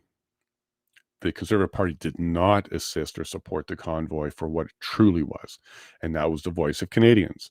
Keep in mind, not a single convoy person did a single thing to hurt somebody. So, in fact, there were more police charges on convoy participants for violence, and we got that from the POEC. That's not speculation. That's true. There were more OPP charges against police officers for violence than there was participants. So I definitely needed to see the Conservative Party support, not take a sideline and allow the government to control that narrative completely. China, because it comes from China, huh? Or say it properly, China. I don't know how to do any Trump stuff. China. Say it properly. There you go. You love Trump. I got to start working on some of these things. Shapiro does it. Tim Pool does it. A lot of commentators will do some voices. I don't have them. But China. Say it properly. You should replay a conversation between Yi Jing, his interpreter, and Justin Trudeau. JT was scolded for his low-speed rollout of the agenda, all caught on camera. I did see that. Yeah, he got scolded. He was told that he wasn't keeping the secret well enough. Too much stuff is getting out. He definitely has a third father, maybe his biological, and then his growing up father, and now his new father. I don't know how many fathers this guy has, but he's certainly taking orders from people that isn't his electorate. They didn't vote for him. Well, maybe they voted for him in a different election that we're not a party to. But in either case, he's certainly taking direction from other people than the people he should be. I think we're getting the good sunlight, so let's see if this helps some more with the light. There we go. We'll put that on for now, but boy, is it bright in my eyes. So just give me a second. I'm going to put my backup filter on to make it less bright on my eyes. Okay, now my eyes have to adjust because it was bright light, but there we go. Hopefully that's good for you.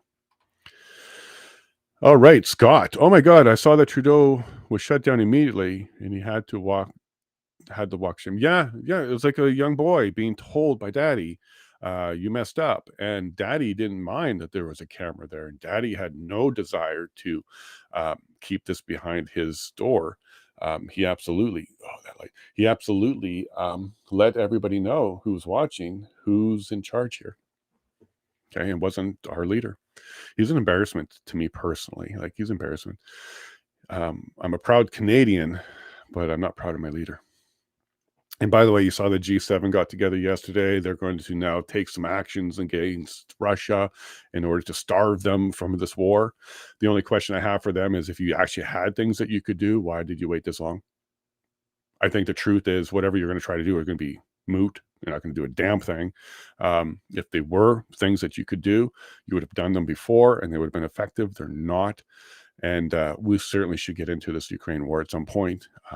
It's been very misreported to you, and God forbid you say anything supportive in any way, shape, or form for another side, because you'll be attacked pretty quick. In my last video, got one of those YouTube clarification things. My last video, I talked about climate change a little bit, and it got one of those climate change is real messages on YouTube. So I'm kind of flattered that I'm getting that kind of attention from their AI, because I'm sure none of our viewers reported it, but and it happened so quick, it had to have been automatic. I'm glad I'm getting that attention, but they didn't put up anything else. So I guess everything we say about WEF is true. Okay, YouTube's not trying to change anybody's opinion on what we have to say about that, so maybe that's true. But they still definitely want to correct the climate change conversation. Two conservative terms at the trough. Oh, okay, we'll get you into a government pension at 65. Got you. And Gerald already has a pension for his work locally, and this would be his second term. So maybe he would be willing to step aside and let a new homesteader take that seat. we'll see there, John.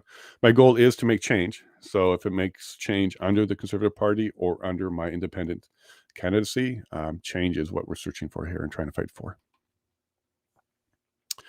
So disappointed in Canadian Conservative Party during COVID in the convoy. I never not voted Conservative, but I do need to vote on my convictions, and it isn't going to be CPC next. I hope you're looking at some independent candidates. I hope you have a good independent candidate. I hope, Diane, that what you do is you look at the candidate. So if it's PPC, they earned your vote, then great. If it's an independent, or if it is a CPC, maybe they change that person. Maybe you like what comes out of the CPC in the next little bit. Maybe I could have some influence. Maybe they do start talking about modern independent candidates. Maybe they start going down that road again. I believe that would rebuild the trust for people like you and I, Diane, that has fallen out of like with our own lifelong, committed, ideologically aligned party. But right now, we have today what would have been a moderate liberal 10 years ago, and we call that conservative today. The Overton window, I think as Azario talked about that included moving what was conservative, and they've now moved to moderate liberal. When Gerald supports euthanasia, that's a challenge. That's a challenge. Life affirming care is where we're at with that one, and Gerald isn't. So yeah, even his record there is a little bit difficult. Diane, LOL, China. I'm not sure how to do it, but I will do my best. I'm sure a couple sips of coffee got spit out the first time I did that. Back to the voting. Sick of hearing we need to vote CPC because votes. Yeah, and see, that's propaganda too. Okay, vote splitting. That's propaganda. No, just because somebody supports somebody outside of the CPC doesn't mean Liberals are going to win or NDP is going to win. This is what they're trying to sell you. An independent candidate attracts all parties. Okay, so if I'm a strong independent candidate, yeah, I want to pull some votes out of the Conservative base as well, but I will also pull votes out of the Liberal base and the NDP base and the PPC base, because especially in Yellowhead, those groups have zero representation right now. Goose egg, zero representation. So if you're red or orange or purple or green, you've got zero representation in Yellowhead. Why? Because you don't even have a conversation with the Conservative Party. So a strong independent candidate absolutely should be able to represent all people. And I believe that's why it won't be vote splitting. I'll be able to pull from all parties the vote. Okay, and I think PPC has kind of proven that in this particular riding by finishing second, and Liberal still didn't win. Liberal, NDP, Green have like very, very little support here. So it really would be independent or conservative. And I believe my riding does have a history of supporting independent. But this is one of the longest false statements from both parties. Both parties will say this, that you vote split. So you have to pick one of them. And that's part of their mutually assured destruction agreement, where they're definitely going to push out any third option. They want two options and two options only. So this is why this propaganda and this particular misinformation comes up a lot. And I definitely do have to address it often. It comes up often when I'm talking to people. Exactly, candidate, not party. 100%. It's a House of Commons. Commons, which means a common person who has the desire to represent constituents. Commons, not the House of the political professionals, not the House of party members. Commons. Okay, so we always should have been voting the candidate, and that would force the parties to reform. Because to attract really good candidates, the party does need some reform. The current party detracts, pushes away strong, independent mindsets because it's not compatible with their particular program, which is take what we say and we'll whip it into you. So No, I strongly believe that if we, the people, put a lot more attention and required a lot more from candidates, for example, why don't we have debates and why isn't Gerald out there talking and earning his seat? It's because he doesn't have to. But if we start pushing on the candidate level, one at a time, one by one, the parties would have to wisen up and go after stronger candidates. And they would have to do reform in order to attract those candidates to the party. I am trying to help them with that. Like, I don't want 4 more years of anything but a conservative government. But the strongest conservative government I can see happening in the 45th is a strong conservative showing with a good amount of independent oversight, even of the party. I think Pierre would be a far stronger leader if he also has proper checks and balances that he is respecting. And I believe independents can help him with that. And I also believe that independents are the best way to go after the Liberal Party for some of their actions, to make it not as bipartisan and make it a true, like, if a group of independents were in there, say half a dozen, and we were the ones pushing for real inquiries and real progress on that, Pierre would at least have the opportunity to say, look, this particular one we can't ignore. It's not our party coming after you guys, so our mutually assured destruction stays in place. But we now have this group of independents who are going to keep us accountable. Now, I think that would assist him. He would be able to then really go after stronger and hold the previous government accountable for some of the actions that they did do. Far better than he could do it by himself. Because I think by himself, it would just be talking points and it would be more of the same, where the parties kind of just throw a little bit of mud at each other, but they never go for the jugular. It would take an independent to go for the jugular. So yeah, figuratively speaking, to be very clear to anybody listening to this, figuratively speaking, go after the political jugular, not their actual jugulars. Because I would like to see people held accountable, and they need to stick around for that. China. China. Oh, that's closer to the China. Okay, China. It was China's fault. Thanks, Ellen. We may turn me into entertainment after all. That's it, Ellen. China. Matt. Hey, bud. How you doing? Nice to see you. Still, don't we get one job? Get Trudeau out. It's voting strategically better this time around. If the PCs get a majority, they can do a lot of good work quickly. Thoughts? Matt, they don't have a history of doing a lot of good work quickly. I do think that there'll be a big shift in how people feel. I do think that there'll be a lot of push from the left that their conservatives are in. But do you really think they're going to come in with a scalpel and remove the gender ideology that's in there, the laws that say you have to use pronouns or it's considered a crime? Are they going to pull those out? What about the legislation that they put in that says if a child is confused about sexuality, you absolutely are supposed to affirm them. However, if the child is currently confused, you're not allowed to affirm them to a heterosexual lifestyle. Like, we actually have a law in Canada that says you cannot educate children of being heterosexual, and they're using that as a conversion. There's no conversion. There's education. But anyways, do you think the Conservative Party is going to go in and rip that out? Are they going to update the Human Rights Code and take out gender ideology requirements? I doubt it. I doubt it, dude. I would love it if they did, but I ain't holding my breath on that one.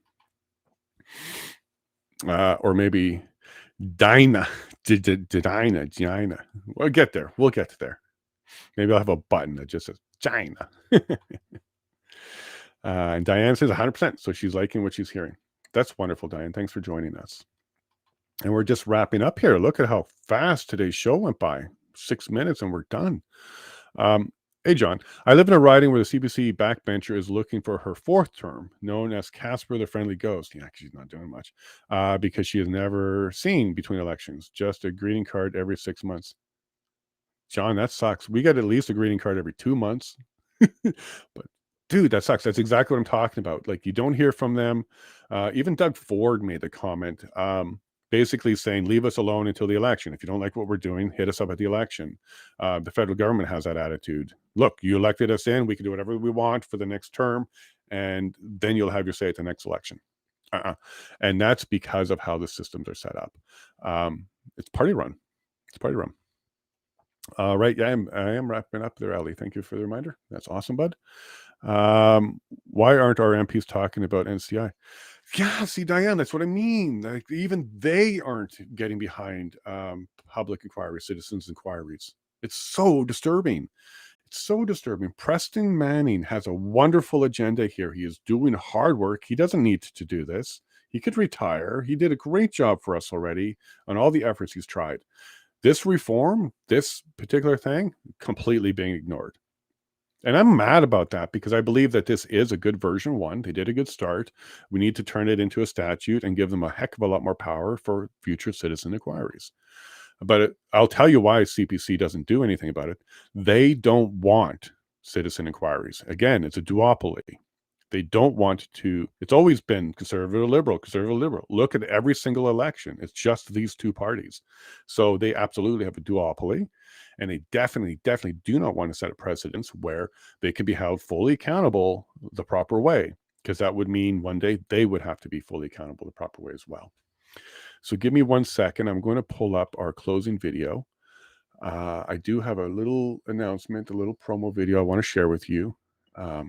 Ali worked super hard on it, so I'm going to make sure I can get it up. Good morning with Jason. There we go. Oh, look at that. Live video for me. Ignore. You may hear a sound soon. I'm about to pull up the video on my side because Ali worked really hard on it. He got it done and ready for today. It's currently unlisted. You guys are going to get a special sneak peek on it. And if I push this button, there we go. It's up. It's there. Let me now bring it to you. And then we'll close on this video and my goodbyes. So we'll first play this for you.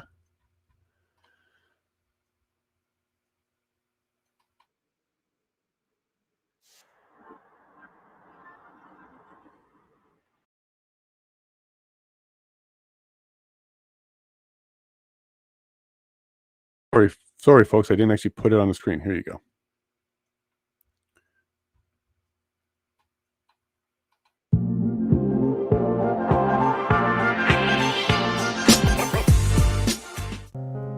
On the next Good Morning with Jason, we are thrilled to host Tom Marazzo, a military veteran and influential figure in the Canadian Trucker Freedom Convoy. Hear firsthand his extraordinary service journey, resilience, and relentless fight for Canadians' rights.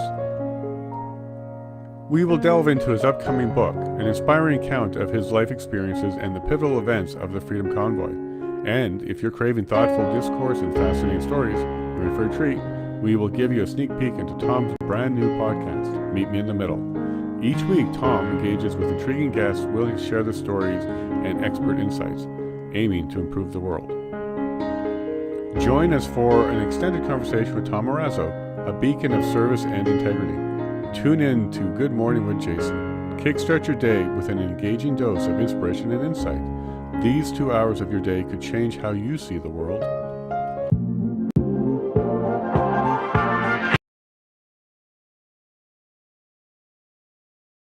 And that's the promo. Thank you, Ali, for working so hard on getting that ready. We're going to see Tom on Monday. He's going to be here for the entire show.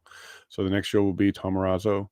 And I'm looking forward to talking to him about his book and where he's headed with his advocacy and his new podcast as well. It looks like there's a bunch of us going to be doing podcasts. So that's great news. So thank you all very much. I really, really enjoyed today's episode. Let me try and get a couple more chats in there before we finish up here. What do we got here? Hope everyone has a great weekend. See you on Monday. Absolutely. Thank you, Padge. I'll be seeing you soon. Clay, thanks a lot. Yes, Ali has been doing wonderful. Yellowhead Yacht Club. There's going to be some announcement about that soon, Clay. Can't be tonight. I have some commitments tonight, but it's going to be soon. Clay, lots of love to you too. And John, right back. Have a good day, Jays. I love the new show. Thank you, John. Thank you for your comments and keep them coming. Well, everybody, that's our our last show of the week. We did our first full week. So thank you so much for being here for that. I truly, truly appreciate it. I love you all for it. And as always, God bless.